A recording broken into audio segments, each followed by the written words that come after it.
Halo semuanya, selamat datang kembali di video analisa harian XAUUSD bersama Amandana, dan ini adalah analisa harian XAUUSD pada hari ini tanggal 30 April 2026, yang dimana ini adalah hari terakhir di bulan April 2026 ya. Seperti biasa, jika kalian semua suka dengan videonya, jangan lupa like dulu videonya, subscribe bagi kalian subscribe, hidupkan lonceng, dan di share ke yang lain. Jadi kita tidak terasa ya, sudah kembali lagi ke harga di mana bulan April itu berada. Ya, jadi ini rewind sedikit. Jadi kemarin ya, pada saat sesi live malam di Discord kemarin, ini marketnya ngedown parah sekali ya kan. Ngedownnya cukup parah, sweat sampai ke bawah, sampai ke area demand yang sudah kita petakan kemarin ya kan, yaitu dari harga 4518. Pokoknya yang segede 15 menit inilah ya, di sini. Sampai ke area fresh area demand di sini di bawah di harga 4518. Dan kemarin di sesi live Discord ada yang ngambil buy sih ya, walaupun itu masih masih cenderung cukup berbahaya sih ya, karena ini kan jamnya itu jam 10 ya, jam 10 lumayan sih ya. Jadi kemarin itu marketnya di sini ada yang ngambil sih di 4510 kemarin, dan nanti juga ngambil di pada saat 4515 terjadi bullish engulfing di sini, langsung hajar gitu kan ya, turun, kemudian terjadi change of character M1, dan ini marketnya bergerak naik sampai ke 15 menit base-nya tembus dikit ya kan, baru dia drop lagi ke bawah akibat FOMC, dan setelah FOMC dia bergerak naik. Nah, kalau dilihat di sini FOMC itu beneran netral banget sih. Ya, beneran. Jadi kalau kalian baca semua apa yang dikatakan oleh Jerome Powell ya, di sini semuanya netral sih, hebat banget. Ya, apa yang disampaikan oleh Powell itu hebat sih. Dia tidak menggiring opini bahwa akan ada kenaikan suku bunga, tidak menggiring opini akan mencapai pemotongan suku bunga, dan masalah energy price itu beneran opininya itu beneran netral. Beneran luar biasa netral. Saya baca ini baru tadi pagi itu, saya bacanya di Financial Juice ini, kalian baca sendiri lah ya. So far di sini dari jam setengah, dari jam 3 kurang ini ya, kalian baca aja lah di sini semua ya apa yang dikatakan oleh Powell. Ini beneran beliau mengatakan netralnya parah sih. Ya, netralnya parah sekali. Dan untuk dari member FOMC yang sekiranya melakukan voting sebelum itu, di sini traders sekarang melihat bahwa ada peluang 25% akan ada kenaikan di bulan April tahun depan.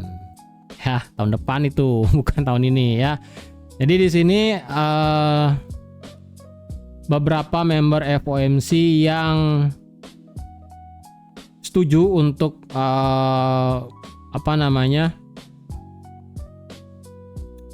back to biasnya ini adalah tidak untuk potong suku bunga ya, tidak potong suku bunga. Ini ada Hamak, Kaskari, Logan ini mendukung untuk tidak tidak ada potong suku bunga. Kemudian hanya satu Miran di sini aja yang setuju untuk potong suku bunga. Jadi skornya adalah 8-4. 8 untuk tidak potong suku bunga dan 4 yang ingin potong suku bunga. Hasil ya udah, ini flat.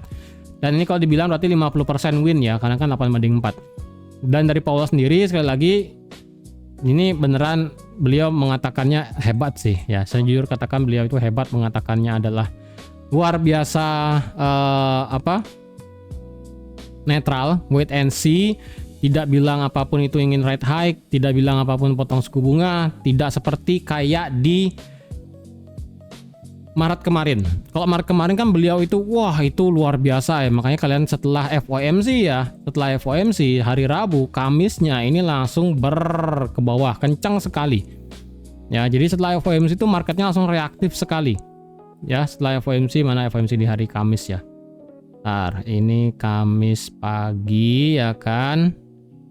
Ini Rabu, Kamis jam 2 inilah ya berarti ya. Kemudian besoknya ini kan langsung ke bawah dan diikuti ke bawah karena hawkish banget di bulan Maret kemarin. Dan sekarang kalau boleh saya bilang ini tidak ada tanda-tanda hawkish enggak, dovish enggak, beneran luar biasa flat. Dan hasil ya udah, gold di sini kalau dibilang ya dia ini semacam dalam kondisi yang di tengah ya, tapi secara structure tetap masih sama sih ya. Structure ini masih bearish, tidak berubah. Dan di sini karena kita penutupan bulan ya, dan di sini juga ada sesuatu hal yang menarik. Jadi kalau kalian ingat juga, kini kan korelasi gold dengan oil dan juga USD. Dan saya katakan sekali lagi untuk sekarang adalah korelasinya ditambah dikit dengan yen ya. Jadi kalau kita cari korelasi dikit, kita melihat indeks dolar itu memang dia itu sempat di atas 99, kemudian ngedown sedikit, kemudian dari segi harga minyak ini naik sampai ke area supply di sini ya, sampai ke area OB, sampai ke area daily resisten paling gede di 105 gitu kan ya. Dan masalahnya lagi satu adalah yen. Kalau kalian lihat sekarang USD yen sudah tembus 160 yen per 1 dolar. Dan ini potensialnya akan ada yang namanya intervensi dari Bank of Japan. Karena kalau dilihat dari statement dari Powell, memang beliau tidak mengatakan adanya hawkish ataupun dovish. Jadi dari Bank Sentral Amerika sendiri tidak memberikan clue secara jelas apakah kedepannya ini akan ada potong suku bunga atau enggak. Karena di sini Powell mengatakan bahwa masih data dependent, masih perlu melihat data. Karena kan kemarin inflasi kemarin itu disebabkan oleh tarif war ya, karena setahun yang lalu itu kan kita tahu tarif war itu kan ekstrim ya. Dan sekarang kalau dibilang masalah inflasi yang kemungkinan akan berat bergerak turun dan cenderung bergerak naik, Powell sendiri mengatakan kita masih data dependent, masih menunggu ya hasilnya seperti apa. Apakah dampak dari energy price yang naik akibat perang Timur Tengah itu akan bisa memberikan dampak ekstrim. Jadi kalau dibilang sekarang memang masih nunggu. Inilah yang saya katakan kenapa Powell itu beneran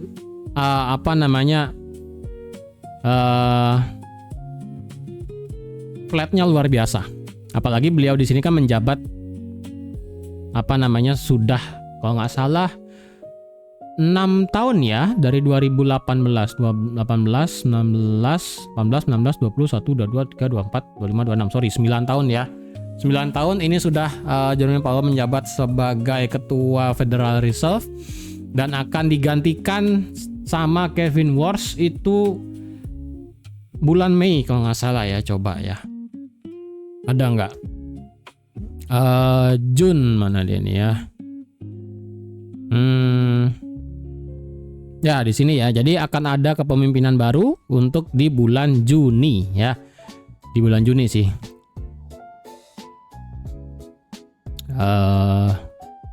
Oke, nggak ada ya. Nanti di bulan Juni kemungkinan akan sudah ada pergantian ketua Federal Reserve ya. Jadi speak-nya di sini terakhir adalah beneran flat luar biasa. Nah, karena di sini dari segi BOJ sendiri kan kemarin tidak potong suku bunga ya. Dari BOJ tidak potong suku bunga, cenderung flat, dan juga dari FOMC juga flat. Kalau ditanya antara kedua bank sentral tersebut yang lebih parah banget sebenarnya sih tetap ya, dari semua kegiatan ekonomi begini kalau sudah nggak jelas, yen itu yang paling terpapar sebenarnya, paling kasihan ya. Cuman tetap ya, bank sentral itu punya target sendiri yang dimana kalau sampai mata uang itu lemah sekali, itu yang sangat membahayakan negaranya. Karena sekarang bank sentralnya adalah sudah tembus harga sekarang sudah tembus dari target bank sentral yaitu di 160. Anywhere, anytime ini bisa terjadi yang namanya intervensi dari Bank of Japan. Entah hari ini, entah antar siang, entah sore, entah dini hari atau malam, atau enggak ya udah hari ini memang nggak ada, mungkin akan dikerek naik mungkin sampai 161, karena tertinggi untuk di yen itu terakhir adalah sampai di 162 let's say lah ya, walaupun ini tertingginya 161,9 ya.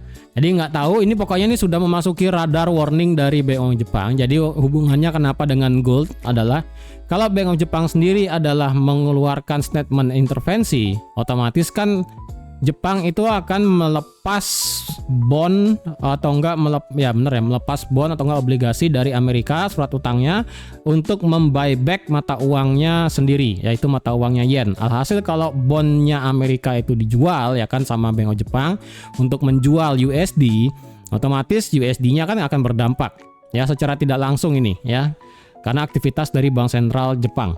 Kalau itu dibuang, berarti kan mata uang USD akan turun.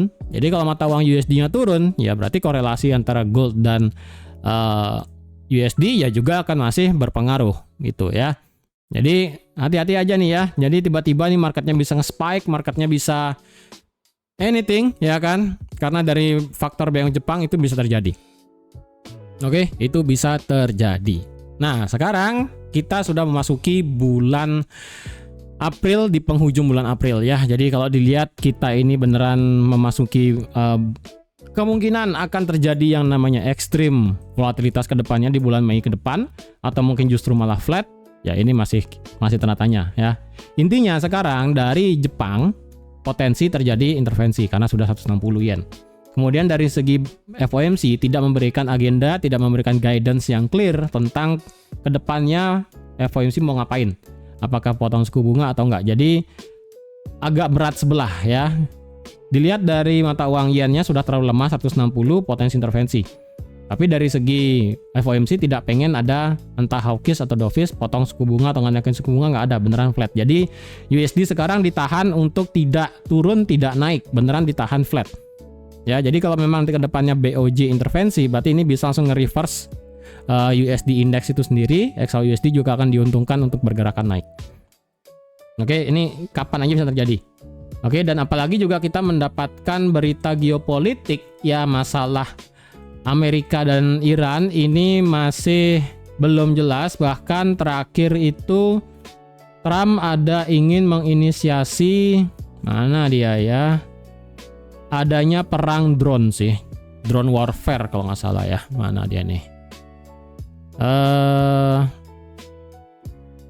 Mana ya? Bentar, saya lupa. Kok nggak ada di sini?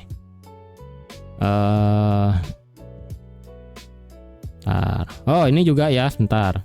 Ini juga ada satu berita yang dimana satu aircraft carrier-nya ataupun kapal induknya ini balik ya, balik dari Middle East. Katanya di sini untuk yang namanya perbaikan sih ya, yaitu adalah USS Gerald R. Ford. Ini disuruh balik nih ya, ini kapalnya ini disuruh balik. Coba ya, kok nggak ada. Soalnya kemarin itu saya ada baca kok untuk masalah Iran dan Amerika ini. Kemarin kan ngebahas masalah blokadenya yang kemungkinan akan diperpanjang ya kan.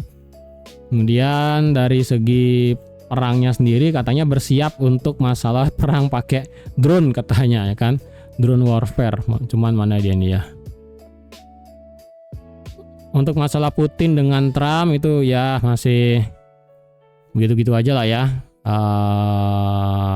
Nih ya, jadi US CENTCOM bersiap untuk serangan pendek, gelombang serangan pendek untuk menyerang Iran di sini ya. Jadi Trump juga menginginkan yang dimana untuk menggunakan military action jika misalnya Iran tidak memberikan kejelasan apapun. Dan di sini Trump reject lagi proposal baru dari Iran. Dan hasil ya udah blokadenya masih stay gitu ya. Kemudian mana ya, ada nggak ya di sini ya?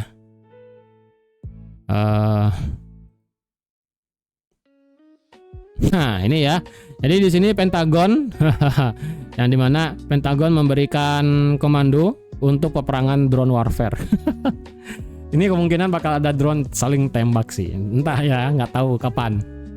Jadi ini dari segi geopolitiknya, memang geopolitiknya lagi sedikit masih panas lagi ya, masih panas lagi. Cuman ya kita masih belum jelas lah ya, kemungkinan ini bakal gold masih ketekan lagi, bisa jadi. Cuman kita tidak tahu maunya mereka itu di di Timur Tengah sana, apakah pengen melakukan sesuatu hal yang gimana gitu kan ya, kita nggak tahu lah.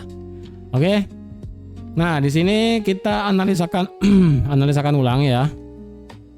Analisakan ulang dulu supaya kita clear ini kemana arahnya. Ya ini ilangin aja lu ya. Ini sudah terlalu tinggi. Ini sudah terlalu tinggi. 61,8-nya ini daily kita delete aja lah ya, sudah ketinggian. Di bawah ini oke, diamin aja lah. Oke. Monthly. Oke, monthly di sini kalau kita lihat ya, Apakah potensi tertutup doji? Ini monthly di bulan April sih memang bikin kita agak payah sih ya. Ini monthly di bulan April kita itu kalau dilihat ya masih ketahan sih ya, masih ketahan sebenarnya nih. Jadi kalau dilihat monthly di bulan April apakah bisa terjadi close di bawah low di penutupan candle di bulan Maret, karena kalau Maret ini kan penutupannya ada di sini ya. Ada di harga 4668. Kalau misalnya hari ini kita mendapatkan market close di atas 4668, berarti ada kemungkinan marketnya akan sideways-nya panjang sekali. Tapi kalau dia ditutup merah seperti ini, berarti ada kemungkinan marketnya akan masih bisa cenderung bearish. Tapi ini monthly ya. Jujur dari monthly ini saya tidak bisa berkata banyak sih ya. Jadi monthly di sini overall, kalau kalian ngelihat monthly ini tidak mungkin kalian ngelihat monthly ini adalah bearish. Nggak mungkin. Ya, even tuh nanti dia turun sampai 3.700, 3.400, tetaplah monthly ini adalah bullish ya, tidak berubah. Untuk weekly tidak akan saya update karena besok masih sisa lagi satu, ya kan. Nah, sekarang kita ke daily. Daily kalau kalian lihat market tutup di bawah 4550. Yes, betul sekali. Tapi tutupnya itu nanggung. Kenapa saya katakan tutupnya ini nanggung? Karena kalau memang secara presisi banget ya, 4550 adalah daily resistance become supportnya. Memang ini close ya, ini kalau kalian lihat juga beneran tutup di bawah ya kan, karena kemarin malam itu tutupnya adalah sampai di 4544 ya, 4545 lah ya, angka kembar gitu kan.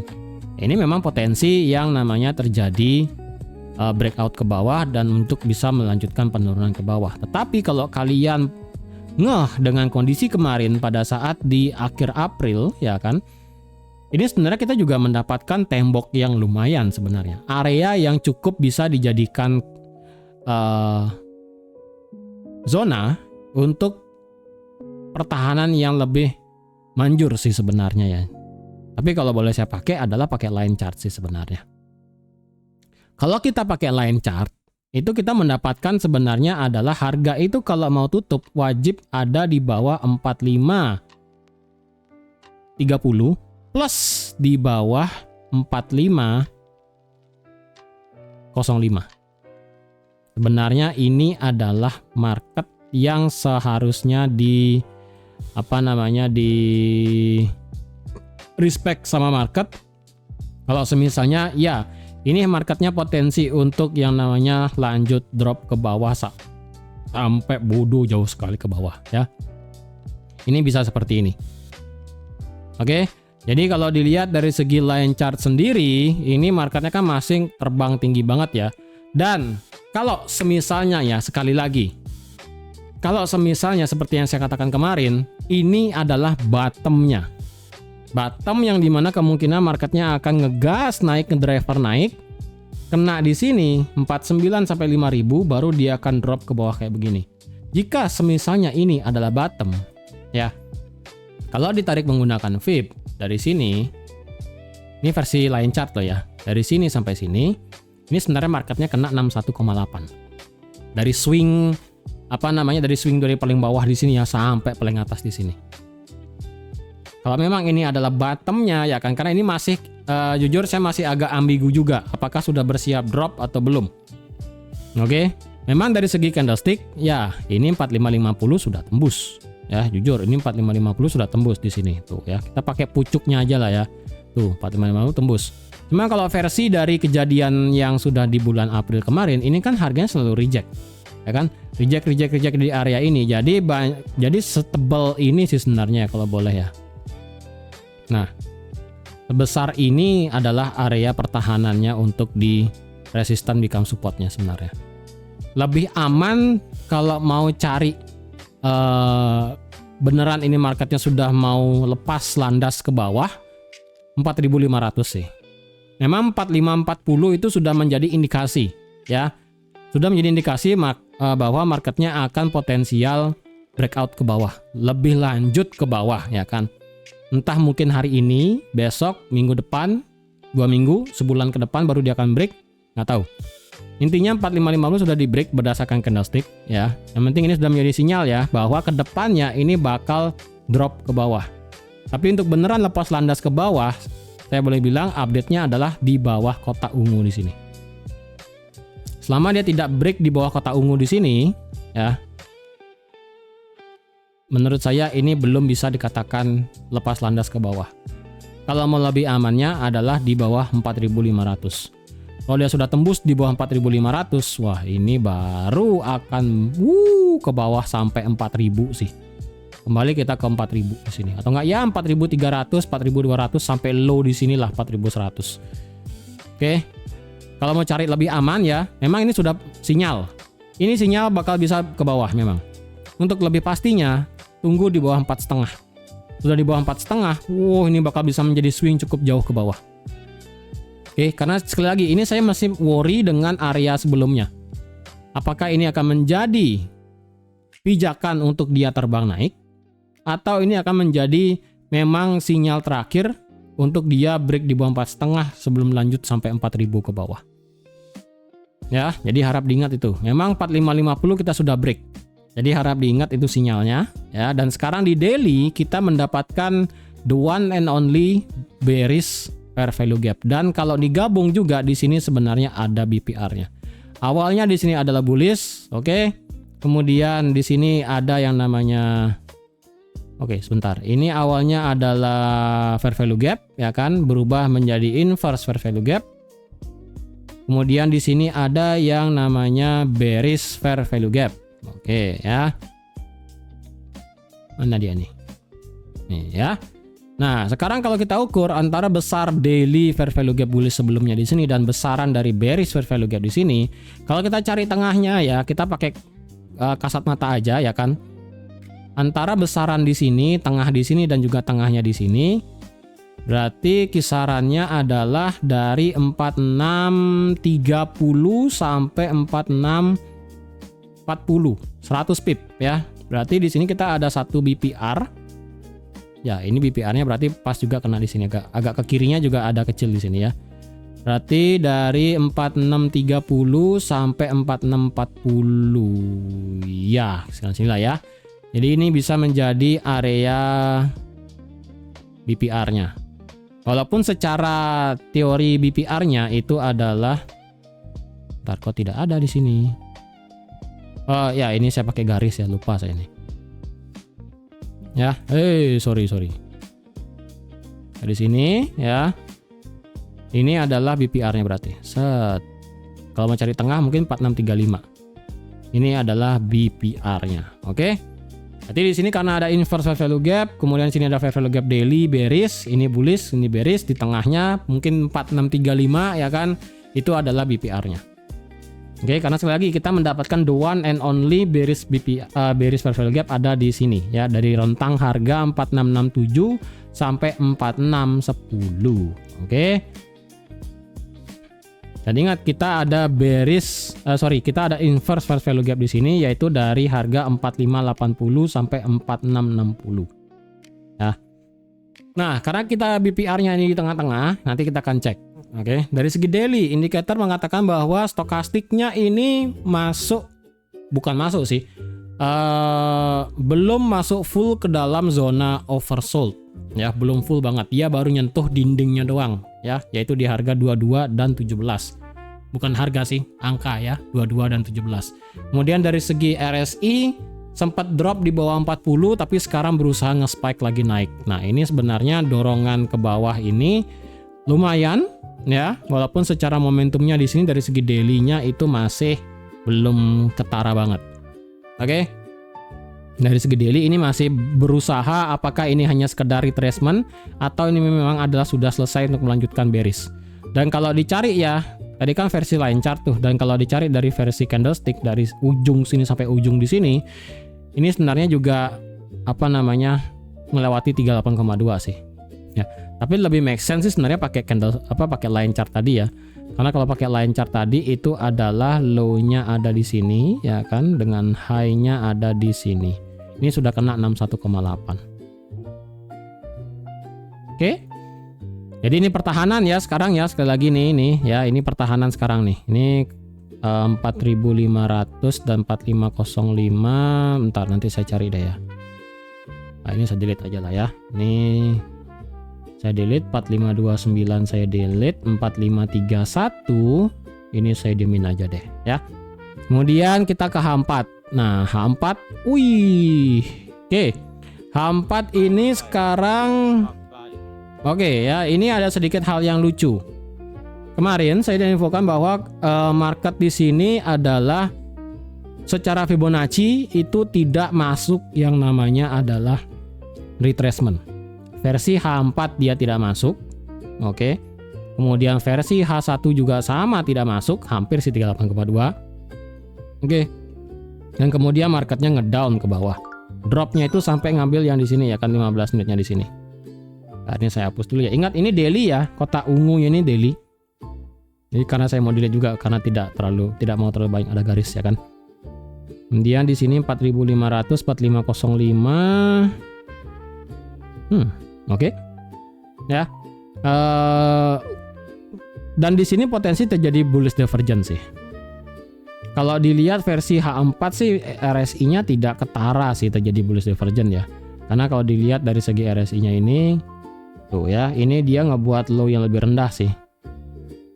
Kemudian dari segi stokastik, sebentar nggak mau turun ya.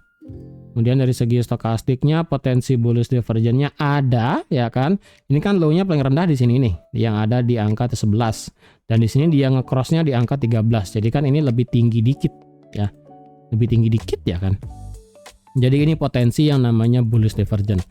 Tapi secara structure kita masih bearish ya. Sekali lagi ini structure masih bearish dengan the one and only adalah change of character H4 ada di sini sekarang.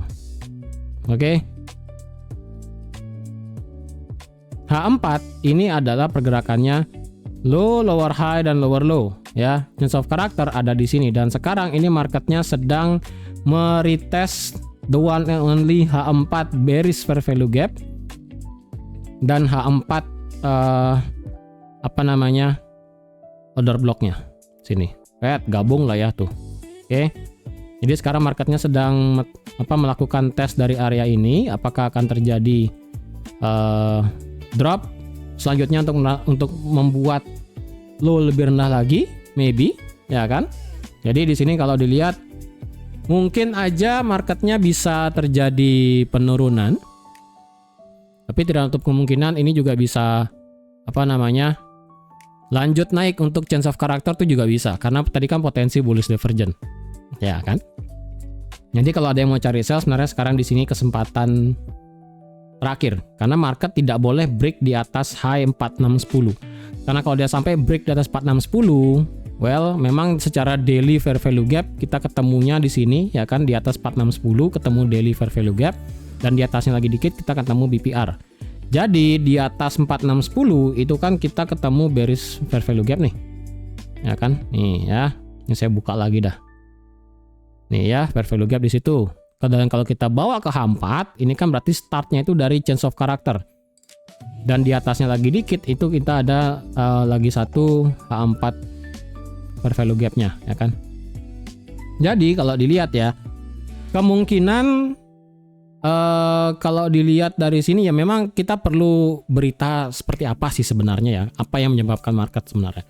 Jadi kalau dengan skenario sekarang di H4, karena kita mendapatkan swing H4 di sini, ya, swing lower high-nya di sini, ya, swing lower high di sini itu berbatasan langsung dengan daily fair value gap.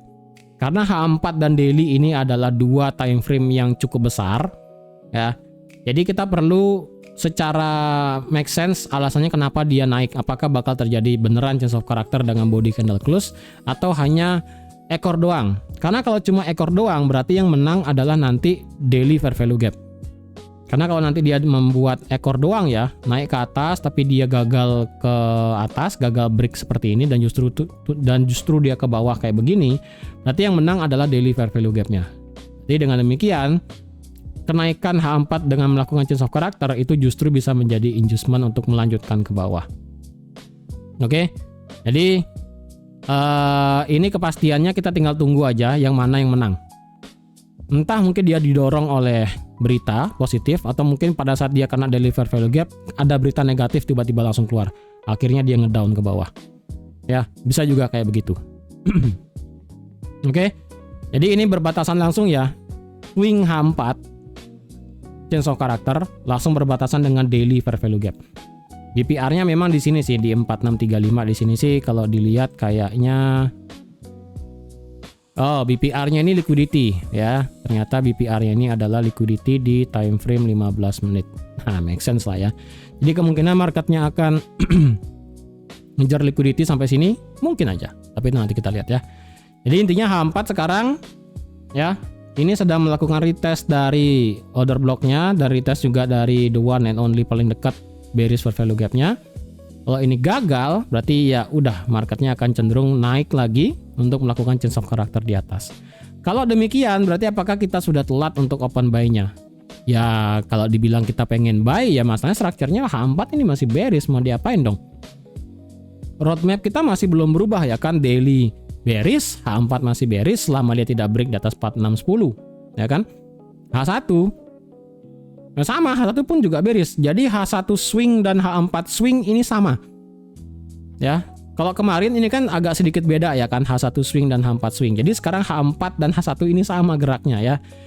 Dia low, lower high, lower low, lower high, lower low, lower high, sama lah begini ya kan. Dan H1 juga ini sama. Jadi ketika harga tembus di atas 4610 itu akan mereset struktur H4 dan H1. Ya. Karena kalau itu sampai break, H4, H1 otomatis akan berubah menjadi bullish. Dan the one and only yang bearish hanya daily. Ya, jadi hati-hati. Ini soalnya 4610 ini akan menjadi titik krusial banget. Oke, ini akan sangat menjadi titik krusial sekali. Jadi kalau sampai dia di atas 4610, H1 bullish, H4 bullish. Dua time frame indikasi terjadinya pembalikan itu sudah bullish. Ya, jadi kalau kalian beranggapan tadi yang saya katakan ya kan, kalau ini adalah bottomnya sebelum dia marketnya nge-spike naik, wah itu sakit sih. Sakit beneran sakit. Itu sakit-sakitnya sih sebenarnya ya. Oke, nah kalau ada yang ingin sell, ini kesempatan bagus sebenarnya asalkan market tidak lewat dari 4610. Oke. Terus kalau dia ingin melanjutkan penurunan, berarti ya udah kita tinggal menunggu marketnya itu melakukan breakout structure lagi di bawah di sini ya. Di sini. Kalau kita lihat berdasarkan tadi kan swing H1 ya. Kalau kita lihat berdasarkan internal H1. Oke, soalnya ya pergerakan H1 itu sekarang adalah seperti ini. Memang dia ngebuat high ya kan, dia ngebuat high dan secara swing dia ngebuat low, benar.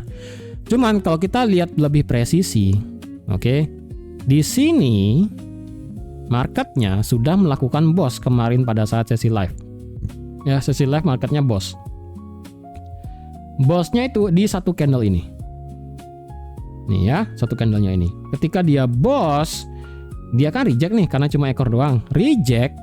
Dari reject ini dan kemudian dia drop. Berarti di sini H1 internal kita sudah mulai bullish. Ya, H1 internal itu kita sudah mulai bullish karena ini marketnya nge-spike naik, kemudian ya ada penurunan sih, respect dari H4-nya itu ya kan. Respect dari H4 fair value gap dan H4 OB-nya. Tapi dari segi swing ini sebenarnya internal H1 itu sudah bullish. Ya. Jadi karena H1 internal ini sudah swingnya bullish, berarti H1 itu tidak boleh internalnya break di bawah ini.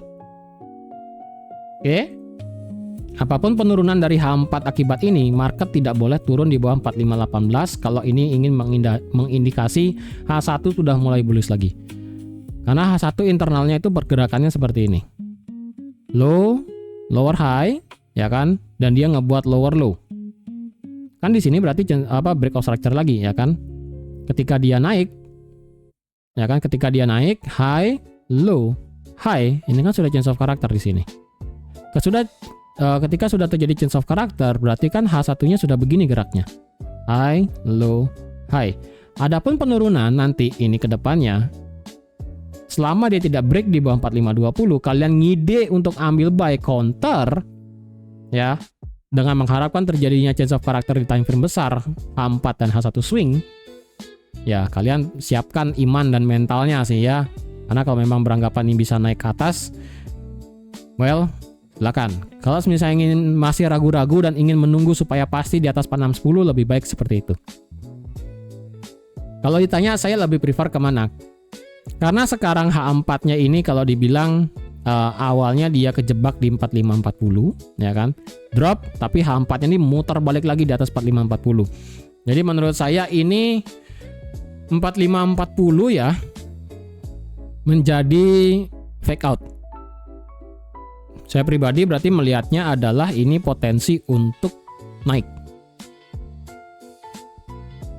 Ya, versi H4 saya ngelihatnya ini adalah karena 4540 adalah fake out, dia tembus H4, tapi H4 berikutnya dia gagal melanjutkan penurunan, yang ada malah balik muter ke atas.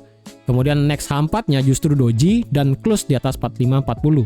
Berarti yang awalnya fake out dikonfirmasi itu memang fake out. Dan stay di atas 4540. Dan H4 pun potensi tadi terjadi bullish divergence. Kalau versi H1 ya, ini bullish divergence-nya lagi running. Lagi running bullish divergence-nya. Ya low, ya kan? Tapi dari segi indikatornya dia ngebuat high. Tuh ya. Dia ngebuat high di sini. Nah, ini lagi running, makanya dia langsung bergerakan naik. Berarti saya bilangnya, berarti saya pribadi memilih untuk terjadi yang namanya bullish, berarti kan? Ya, kalau saya memilihnya memilih untuk bullish berarti adalah selama market tidak break di bawah ini, berarti akan terjadi yang namanya lanjutan bullish. Nah, sekarang pertanyaannya adalah di mana kalau misalnya memang ini adalah melanjutkan bullish. Karena sekarang dia nabrak fair value gap H4, nabrak juga H4 OB-nya gitu kan ya.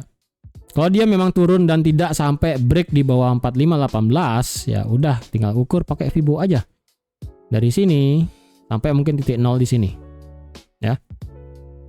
Ya udah ketemunya adalah 61,8, itu 4540 lagi. Oke. 4540 lagi ini adalah area untuk ngebuy-nya. Dan kalau agak ke bawah sedikit, ini sebenarnya ada satu sih bullish fair value gap-nya di sini. Dan tidak menutup kemungkinan di sini juga ada bullish fair value gap-nya nih yang sedang dibentuk. Ya kan? Tuh. Jadi ada dua point of interest yang bisa di-buy kalau kalian ngide untuk nge-buy ya kan. Tapi ini masih POI H1 ya, masih agak sedikit runyam ini sebenarnya. Tapi dari segi 15 menit oke. 15 menit sendiri ini adalah 15 menit ini hanya akan back to bearish hanya jika bentar ini dia ngebuat low, lower high, lower low, higher high, higher low, high. Wow, bener ya. Ya, berarti 15 menit ini kita sudah change of character awalnya di sini. Ya. 15 menit ini adalah change of character. Buset, nggak mau keklik dia. Change of character, bentar. Kok dia tidak mau? Wah. Ngehang ini trading view-nya. Yap. Trading view ngehang. Bentar ya. Ini intinya change of character di sini, ya. Ini adalah change of character. Nggak mau dia ketulis entah kenapa ini. Ya, ini di sana change of character dan di sini marketnya barusan melakukan break of structure. Jadi secara 15 menit itu sama kayak H1 ya. High, low, high. Oke. Jadi 15 menit ini masih bullish. Dia ngebuat boss di sini. Tapi internalnya ini akan kemungkinan kembali bearish karena kalau dilihat 15 menit ini runningnya begini internalnya ya. High, low, high, low, high. Ini potensi menjadi lower high, ya kan? Sorry, higher low sebelum membuat higher high lagi itu juga bisa. Jadi kalau ditanya berarti 15 menit gimana? Ya 15 menit ini masih bullish secara swingnya. Ya. 15 menit ini adalah swing karena di sini dia melakukan break of structure. Tapi internalnya kalau dia ingin bearish berarti perlu ada penutupan di sini di bawah 4564. Kalau kayak begini berarti akan mengkonfirmasi 15 menit akan terjadi koreksi dan H1 tadi akan terjadi koreksi ke bawah.